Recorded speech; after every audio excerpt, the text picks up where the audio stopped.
Hey bitches, it's me, Jono, and welcome back to Jabbr. Today we have our extra special guest, Mr. Eric Angelo. Hi. I'm telling you kids, this guy's gorgeous. She has brains. She has an attorney at law. I am He Hulk, attorney at law. Are you watching that? Oh my God, I am. And so my favorite like character by far. I don't even know how much I care for She-Hulk, and honestly, the Hulk is like my least favorite Avenger, but Madison from like the third or fourth episode. Madison is my everything. When Okay. when she said, she goes, there's a Y in there, Yeah, but there's a but it's double not N. where you Yeah. think.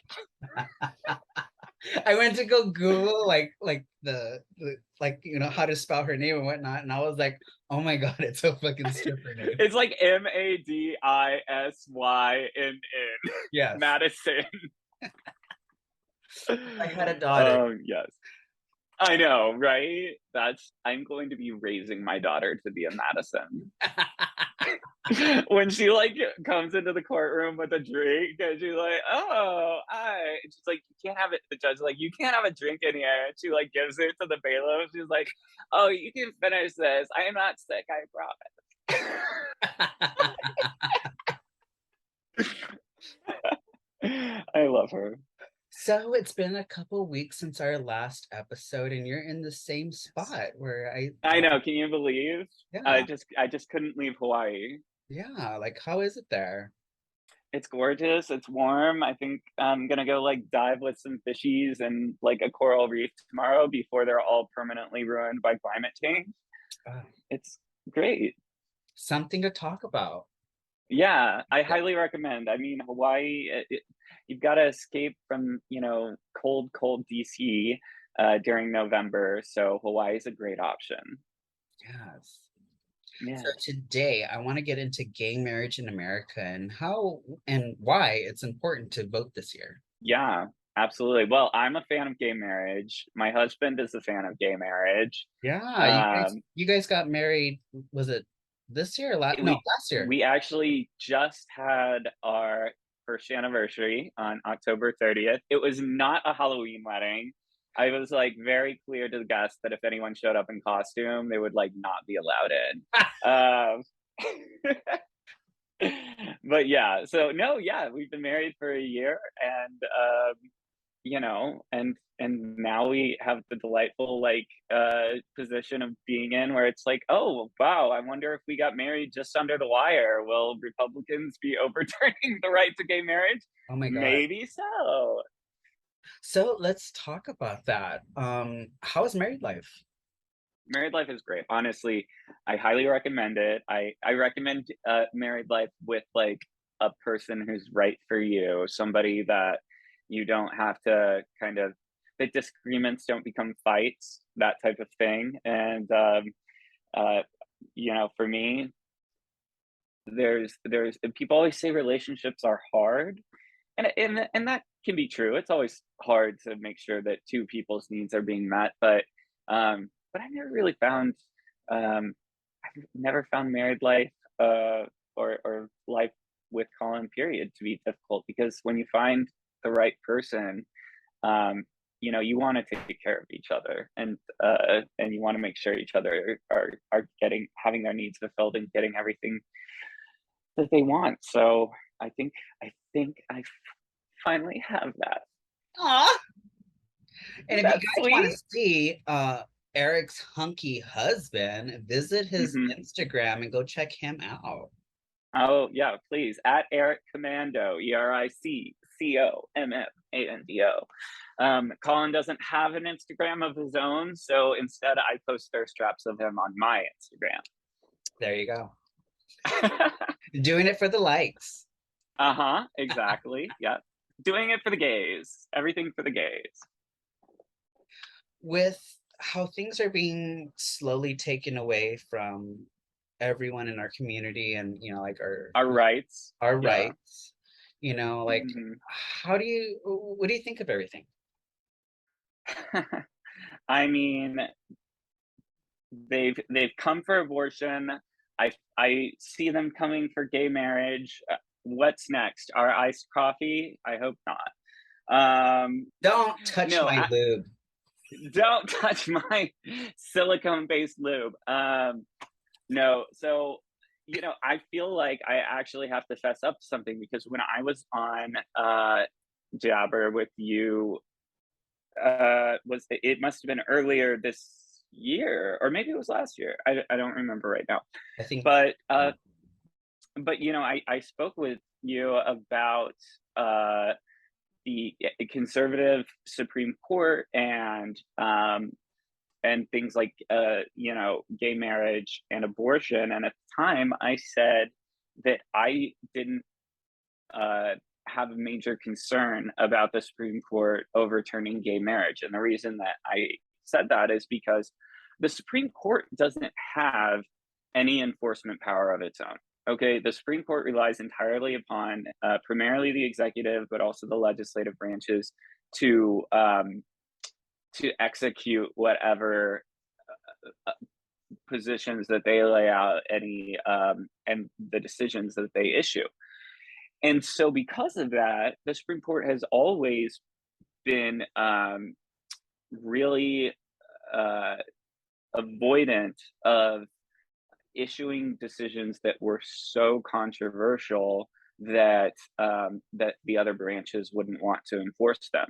Uh, Certainly, the Supreme Court has issued controversial decisions in the past. I mean, at the time, Brown versus the Board of Education, which integrated schools, um, was a very controversial position in many parts of the country, and it ultimately ended in Arkansas, the governor and the president having to deploy the army to control rioting regarding the integration of schools there. But because gay marriage and abortion, particularly, are so popular in America, my perspective before was that they would not issue a decision to overturn Roe versus Wade, and KCV Planned Parenthood, which was the follow-up case to Roe versus Wade, and that they wouldn't overturn Obergefell, which was the gay marriage decision, because they're just too popular. But I am here to tell you that I was wrong because, as you know, earlier this year, they did overturn Roe versus Wade, an extremely popular decision from the past. If controversial, still the majority of Americans supported the right to abortion. And And when what's was that passed? yeah, Roe versus Wade came into being in the 70s, and so it's not a law per se, but a Supreme Court decision. And it was the Supreme Court saying that essentially that a woman has a right to make these decisions over her own bodily autonomy. Um, I, I'll be completely honest with you. The Roe versus Wade decision was a very poorly written decision. Actually, Ruth Bader Ginsburg was on record as not liking Roe versus Wade. It's not well reasoned, but Casey versus Planned Parenthood, which was a 1992 decision, kind of went and backfilled in a lot of the gaps in logic in Roe versus Wade, and kind of provided a little bit more of a strong legal basis for the right to abortion. Mhm. And that right is built on something called the right to privacy. And basically, in the Constitution, there is there's provisions that disallows the government from doing things, executing unreasonable searches and seizures of your property. And the way that the Supreme Court interpreted those things, that they interpreted the due process clause, was to say that there are some things that aren't specifically enumerated in the Constitution, that aren't directly written out, which are kind of implied to be there. And so there's what they called a penumbra, a very fancy word, a penumbra of rights, which kind of surrounded those that were specifically written out. That it was these rights are an extension of the same rationale that was written out in the Constitution. So what Roe did was say that as part of that right to privacy, the right for the government not to be involved in your business, that you have a right to do whatever you want with your body. Um, and the thing that's very scary for gay marriage is that it was based on the same right to privacy. It's saying that there are some things that are so sacred, so you know, so personal that the government shouldn't have any say in those. And those include the things that you do in your bedroom. They include your personal relationships, what you do with your body. But as we peel those rights back, as we say that, for one, that a woman doesn't have a right to decide what to do with her body, then all of the other rights that are based upon this concept of a right to privacy also become much more at risk. Yeah, and it's your fucking body. What does it matter to Yeah, anyone? Whatever you decide to do with your body. What are they going to come for tattoos next? maybe so. And I mean, Oh, and there is that's the something going on right now with that because Kat Von D is being sued right now for tattooing an image that she tattooed onto this person's body, and it was a photographer that is suing her for this huge amount of money. And it's like for oh me, my like gosh. me thinking at it as a photographer, and it's like I would be honored if somebody put like my image on someone's body. What's next? Right. That's interesting because that must be an intellectual property case. That's crazy. I mean, yeah, I always sort of thought that was like, I mean, people are tattooing, Mickey Mouse on their bodies. Disney isn't even coming for them. And if Disney's not coming for you over your tattoos, then I don't think anyone else should be able to. But the thing that really bugs me about the abortion decision particularly is that I I've said this before on your show. I really try to understand um, any given policy that I disagree with from the opposition side as well. And so, thinking about it in terms of uh, whether or not essentially a fetus is a person, it makes sense to me that you might believe that if left uninterrupted, a pile of cells will eventually turn into a human. That pile of cells has additional rights that you wouldn't accord to, a fingernail. Um, but at the same time, it makes complete sense that people have a major interest in controlling their own body and not having to go through 9 months of literal torture, according to the UN. A forced pregnancy is torture. Um, it makes complete sense that that would be viewed as a huge ethical violation. So, without trying to decide for myself, because I truly do not have a dog in this race, I will not be getting pregnant. My partner will not be getting pregnant, and I don't have a right to comment on other people's bodies and choices. What I can say is that what you're really talking about is a philosophical argument, right? It's a philosophical, ethical decision as to whether or not you consider that lump of cells to be a human life or not. And if it's something that's such a gray area, that such a huge amount of people disagree on, why would it be something that we are telling the government they can be the final arbiter of? Why would the government be the one to decide what is philosophically correct? If it's a gray area, then the government shouldn't have its hands in it. And for me, that's how my personal views have evolved, so that I can confidently say that women should have a right um, to all reproductive health care that they choose to. It's a personal choice, and as long as it's a decision is that operates in that gray area, it's well contained within that right to privacy. Agreed. Can you imagine Yeah. the floor of that bathhouse? Like just being like, it's a graveyard. Oh my God. Oh my God. Yeah. The murder that men commit on a daily basis. Yeah, if you Just really want to billions of lives. like how are you gonna like monitor a teenager or something? You know what I mean? Yeah. Like Oh my gosh. Well, don't even get me started because recently in Florida, of course, um, there was a situation where a court went and one of the ways that courts establish whether or not to allow a minor to get an abortion in the absence of parental consent, and this minor happened to be an orphan, is by determining whether or not they are responsible enough to make the decision for themselves. Um, and this court determined that this 16-year-old was not responsible enough to make the decision of whether or not to have an abortion. But by extension, therefore, was deciding this 16-year-old was responsible enough to have a baby. You're gee, not responsible enough to decide whether or not to have an abortion, but that's okay because you're certainly responsible enough to have a baby. I mean, I can't. I don't know. I don't know. I don't think I'm responsible enough to have a baby, so God help the 16-year-olds.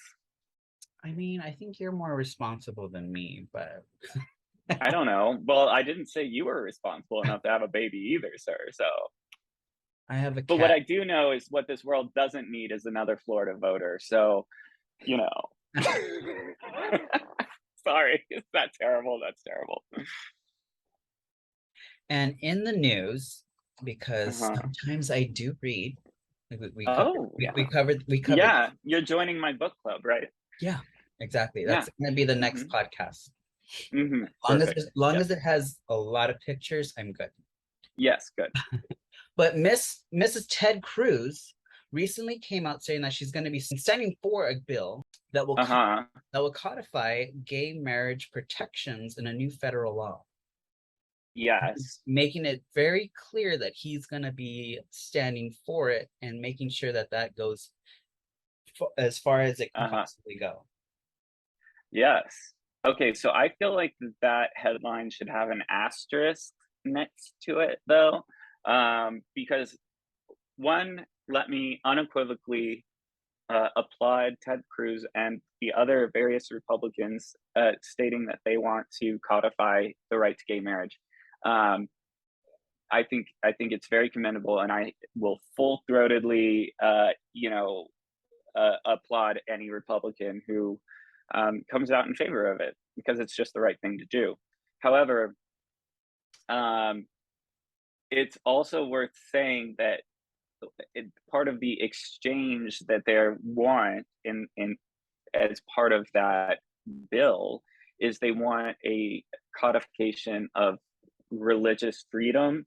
And what I don't know yet is I don't know exactly what that's going to look like. If they are saying that they want it to be a protected thing, that if a minister doesn't want to perform a gay marriage, they don't have to. Well, that already exists. That's not really necessary.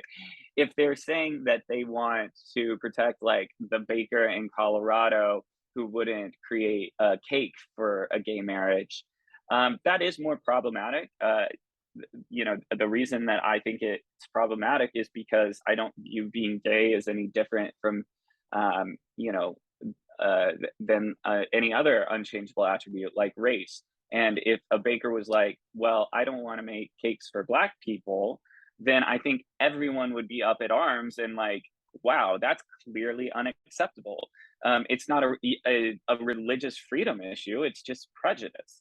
Yeah. And I'd like to remind you that during the 1950s and 60s, a lot, a lot of white people based their discriminatory views on religion, and they said that the Bible indicated that there should be like separation and differences between races, and so it's not really a freedom of religion issue; it's a discrimination issue, Yeah. and so it is problematic if that's included. But with that said, I think it's the compromise I would be willing to make in order to make sure that gay marriage is protected. And Definitely. I don't know, what do you think? Do you think that compromises like that are okay? If you want to protect gay marriage, then maybe it's okay to, for now, pass a law that also says, uh, but Christians don't have to bake a cake for a gay wedding at their bakery if they don't want to. And it's like, I don't believe this part of it. I don't believe that a Christian or anyone else should have a right to discriminate against gay people on like providing services. Mhm. But I think it's more important to me that gay people have the right to marriage. So I'm going to be willing to pass a law that has this compromise where something I don't believe in is in it, because something I think is very important is also in it. Does Yeah. that make sense? Yeah. Now it So does. I don't know. Yeah. See, It's just everybody. it's frustrating because we've talked about how important it is to vote before. Um and it is super important, but there are aspects to which voting won't fully fix the Supreme Court having a 6-3 conservative majority that could just overturn gay marriage with the snap of their fingers overnight. Like that won't fix it. So um, what we can do is talk to our politicians that we are electing with our vote and ask them to do whatever they can to help mitigate that damage. Does that make sense? Sometimes I feel like I'm being confusing. No, now it does. I was, like out in space just a few minutes ago, but I've come It's a back great down place to here. be. See what I mean? Like everybody, like he is able to bring everything down to like, like all these big words. It's like I just got a bachelor's degree, but like I have a Yes, bachelor's degree. I have congratulations. a bachelor's in images. So, like it's different. So he has like words, but like he knows how to dumb it down for like someone like It's not about dumbing it down. It's about, well, let me tell you, the law literally uses uh Latin terms like freaking res ipsa loquitur and arguendo and certiorari to make it confusing. Like we are invested in people not understanding what the fuck we're talking about, so we can charge them a lot of money to do the work for them. But it doesn't have to be that complicated. Like I don't think it's dumbing it down to make it simple, because the basic concepts are pretty simple. We make it harder than it needs to be. true. Yeah, you're a Uh, smart cookie, Jono. You're a good one. Anyone who listens to this podcast should know you're a smart cookie. Sometimes. Sometimes. Who But me? speaking of my bachelor's, Mm, my senior project was working on like religious beliefs and me turning those images into like my own interpretation of it. I had a really long conversation with one of my friends named Luther, and he was saying that, like you could actually become your own religion, like what you're putting out there, it could actually become a religion. And so I was thinking, okay. I was like, huh.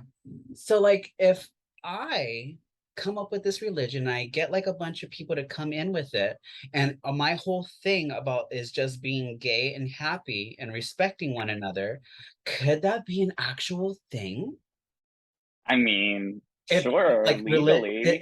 everything's about like religious freedoms now and protecting that, like Yeah. why not have a religion that is just like the gay religion that just protects everyone, and Well, you everybody do will have spend a lot of time on your knees. So, yeah, I mean, yeah, how do I absolutely.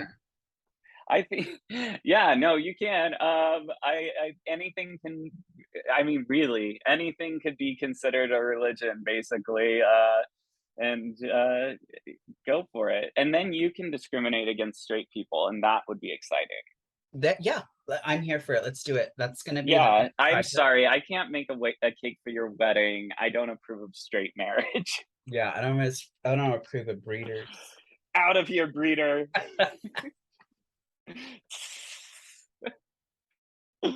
Oh my god.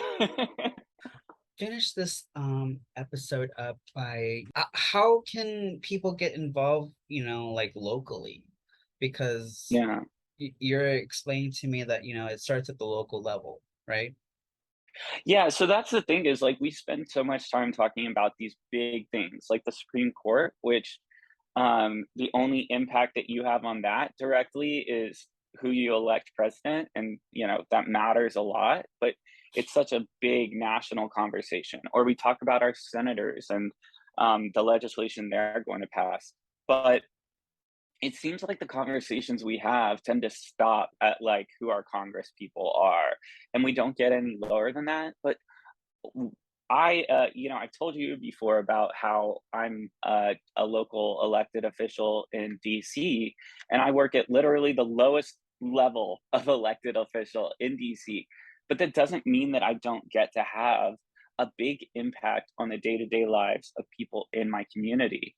And one thing that I wish that we talked about more, and one thing that Democrats are really bad about doing, honestly, is getting people involved as elected officials at the local level. And one thing that I think your viewers or listeners might be surprised to know is that even as an 18-year-old kid, there are ways for you to get involved in elected office in the community nearby you. That could be if you're in a small town, that could be running for city council. It could be getting involved as a member of your school board. There are actually so many positions that really matter and that really do a lot to control how good people's day-to-day lives are. Are the roads in your area super fucking terrible? Well, that could be your county supervisor is doing a shitty job. Maybe you would do a better. Maybe you would do a shittier job. Maybe you would do a better True, job. true. Yeah. Maybe you would do a better job than that person. But so much about major things happen at the local level. We hear about schools banning books. By and large, that's happening, at the school board level. In some circumstances, it's happening at the state level. But there are also opportunities to run for, to be a state representative, and that's probably a much smaller community than you realize. Getting in touch with your a local like political committee, so the Democrats in your county, for example, or even if you want to run as an independent, you can easily look up local elected positions. Just Google that shit and find out about ways to get involved. I found it really rewarding to be involved in a community where I represent just 2,000 people. It's like eight city blocks that I represent of suburban America, and what I get to do is advocate for them. What do you do, like, as far as advocating? What do you, like, door knock? Do you? Yeah, so I mean, literally, I ran on a platform of working on pest control in my neighborhood because I recognized that the rats were getting out of control. There was a family of raccoons living in the roofs of my like row houses, Oh God. of like my row of houses that I live on, and these things were not being addressed by the city. Construction was taking super long, so I went and I ran for this position, and what it did is it gave me more of a platform to go out and door knock, listen to my constituents' concerns, and then talk to, in my case, the city agencies that have a direct hand in things like pest control and in public safety. DC has a real problem with violent crime, and so Really? one of the yeah, I know, right? Well, think about it this way. This is truly horrifying, but street crime is so prevalent that in the last year, um, 5 people were murdered in my district of 2,000 people. 5 people dying by murder in one year is an unacceptable number of people in really any community. but in a 2,000 person district, it's unthinkable. So actually being someone who's going to harass the police until they provide protection, harass the mayor's office to provide programs that will help people get out of the kind of circles where they're being drawn into violent crime, and addressing the economic needs of those people who are involved in like drug trade and everything because they don't have other options. Those things are crucial, and they're happening in your community. The opioid epidemic is happening in your community, and that's not to say that Congress and your state legislature doesn't need to do things about them, but your local community is probably the one that's going to be providing the most in terms of actual resources, to help alleviate those problems. So getting involved at that level is scary because it's a lot of responsibility, but it's so crucial. And getting people who have compassionate views, who want to help the people who are struggling in their communities, is incredibly important. The difference between electing a Democrat to a position like mine and a Republican is that one of these two sides is going to view it as an individual problem, where the person who's involved in street crime, who, by the way, the people who are perpetrating street crime are also uh, way more likely to be the ones who are victims of street crime themselves, and it's like breaking those cycles is going to happen at the local level, and figuring out how to be involved, so crucial. Wow. What's something that people are gonna need like when starting this? It's like, are they gonna need business cards? Are they gonna need like some type of Yeah, like what tools are they gonna need and yeah. resources? Well, I would say that the first tool that you have is to reach out to people who have done it before. There's a lot of organizations that exist to help new people get on the ballot, and people who actually want to see change and want to help themselves. Um, and so reaching out, like I say, to your local chapter of Democrats, or any number of these nonprofit organizations that are designed to help people understand how to get on the ballot and run, can be a great place to start. Another a good place to start is honestly talking to your neighbors and asking them what the issues they see are. Because one thing I've learned is that I don't see everything that's going on in my own community. Like within just just your neighborhood, there are probably a lot of different interacting social circles and economic circles of people who are going through different things. And the only way you're going to learn what they need and the problems they're dealing with is by talking to them directly. So you just can't be afraid to reach out and say, "Hey, I'm considering running for local office, and I was wondering if you'd be willing to talk to me about, what the problems you see in our neighborhood or our community are." And there are so few people who are unwilling to talk to you about that. Mhm. Uh, I mean, think about it. If somebody came up to you and said they were interested in helping in your community and they want to know the things that you've experienced, like you're going to want to talk to them. So that's a really good place to start too. And you mentioned that you have your own little district of 2,000 people. Like, is Yep. that information, how do you get that information? Oh, okay. So, well, it depends on your jurisdiction. It depends where you live. So, I found out about, like, I looked up in DC what was going to be on the ballot in the next election, and I found out the positions that were open. In my case, I found out that no one else was going to be on the ballot for this position. And it was actually after the point where you could register to be on the ballot. So I ran a write-in campaign. There was one other person who was also running a write-in campaign, so I got a little bit of competition.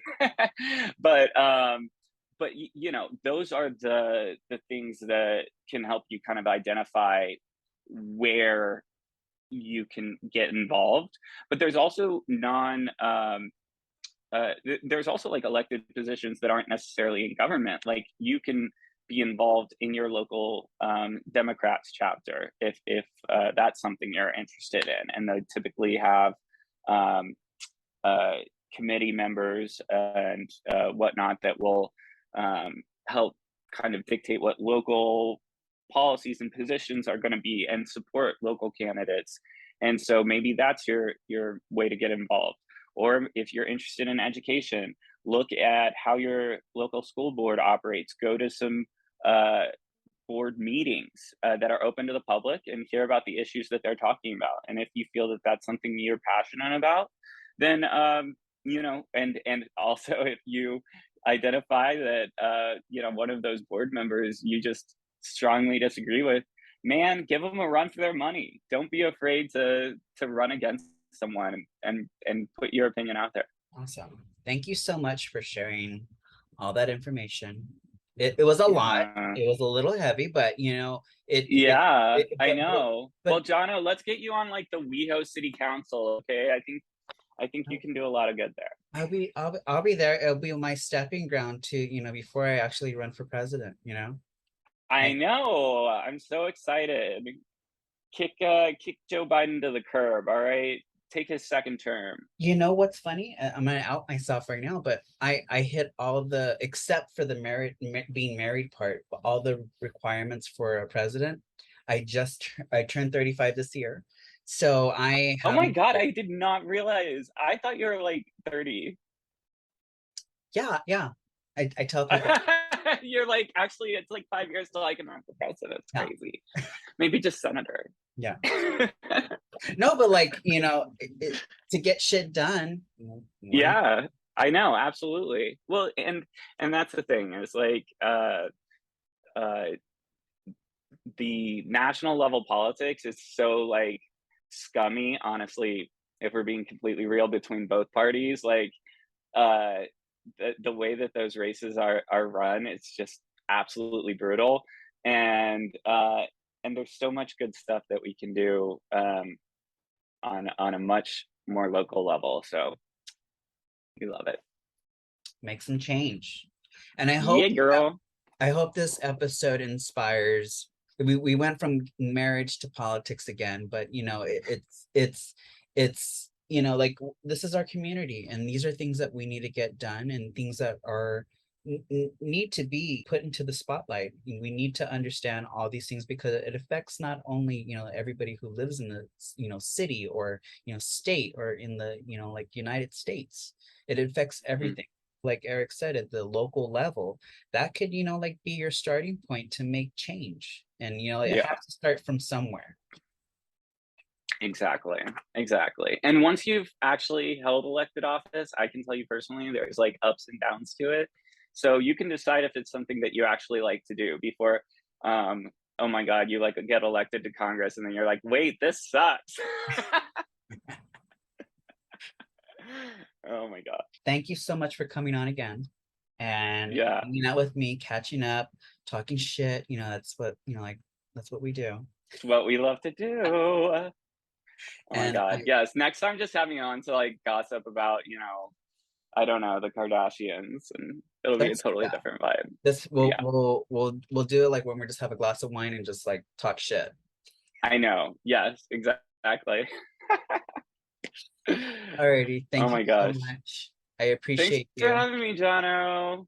Of course. Love you. Bye. Love you too.